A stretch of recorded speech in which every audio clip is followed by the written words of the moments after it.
Welcome to Smalltalk Daily for Monday, June 29th, 2009. This morning I thought I'd take a look at some browser functionality that you may have missed that's actually quite useful. If you pick a package and then go to a class, pop up the context menu, you'll notice there's this query option here. And over under query there are a couple of interesting things. Inspect all instances.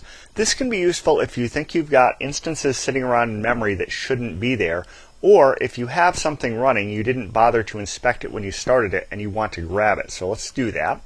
And I come up with one instance, which shouldn't really be there, but this is an artifact of me doing development in this image, so let's close that. And then there's another one here, query, and then down over here, browse methods with strings matching. That can be useful if you're trying to track down specific messages within this class, but you don't really have something more easy to go on like the method name. So let's find the place where I have manager referenced. It turns out that there's an object right here called RSS feed manager. Probably a bad name for the class and in some ways a bad class. And let's say I was going to actually fix this so that I didn't have this singleton running around. I have all of these places I've referenced the name manager, which probably references the feed manager right there. And that's a good way to track this kind of stuff down. I can go through here and find all those references by name and then try to iterate through and figure out how to fix this mess that I've made for myself.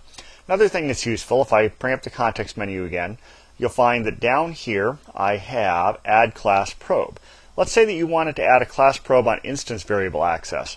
So anytime a specific instance variable was selected, so I want to find here in RSS feed viewer, I want to find the feed list variable.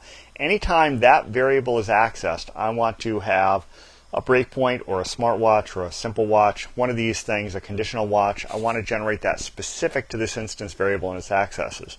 So I can do that. I can also come in here and go to add class probe on message receipt. So I can come in here, pick the message that I want. So when I get this message, have a particular breakpoint or a watch or something else. So this is another way of doing it without having to navigate into the browser. You can just pick the class, add a probe where you want it, and then zero in on the spot you want to pay attention to. So just kind of a brief look at some functionality of the browser that you may not have been aware of. It's easy enough to miss and in many ways quite useful. So until next time, have fun with Smalltalk.